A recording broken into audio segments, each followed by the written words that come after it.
Tatlo ang patay sa karambola ng mga truck, jeep, kotse at SUV sa Marikina City. May unang balita live si EJ Gomez. EJ. Igan, naging pahirapan para sa mga otoridad ang rescue and retrieval operation sa aksidente rito sa Barangay Fortune, Marikina City. 6 na sasakyan ang nagkarambola, kabilang itong trailer truck na nasa aking likuran. 3 ang kumpirmadong patay.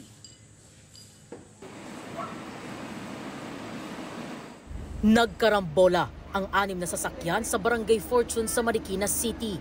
Ayon sa Marikina DRRMO, mag-aalas 10 kagabi ng maaksidente ang trailer truck na bumangga at dumagan sa iba pang sasakyan. Kabilang ang 2 pampasaherong jeep, 2 kotse at isang SUV. Base sa initial investigation po, ito pong 40-footer, paakyat po siya dito sa steepy part po nitong kalsadang ito. Unfortunately, parang hindi po kinaya at umatras po siya hanggang sa nag-shete po yung kanyang truck at yung mga kasunod po niyang sasakyan ang naatrasan at damage po niya. 3 ang patay habang 10 ang sugatan. Ito yung isa sa mga kotse na nagkayupi-yupi dahil sa lakas ng impact ng pagkakabangga ng trailer truck. Dito na-retrieve ang 2 sa biktimang nasawi.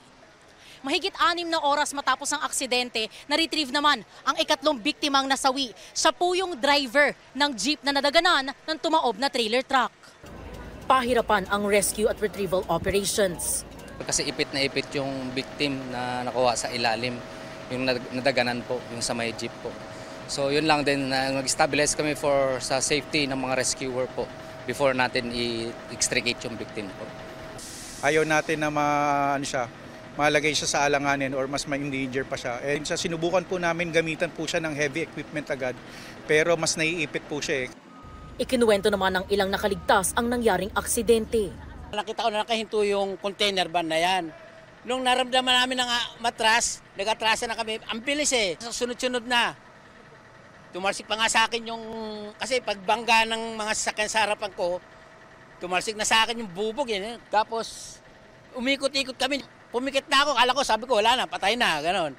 Malakas po, kumbaga parang pinilit ko na lang iliko yung manibela para lang makaiwas kami sa git-gita ng sasakyan na tumama sa amin. Buti na lang nakaligtas kami lahat Kala ko talagang patay na kami. Hawak na ng Marikina City Police ang driver ng trailer truck. Maharap siya sa kasong reckless imprudence resulting in multiple homicide and multiple injury with multiple damage to property.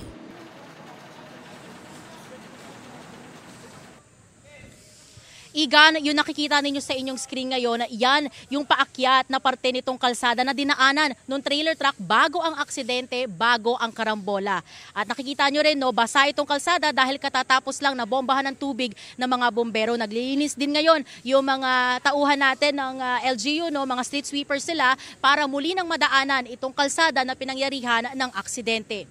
At yan, ang unang balita mula rito sa Marikina City. EJ Gomez para sa GMA Integrated News.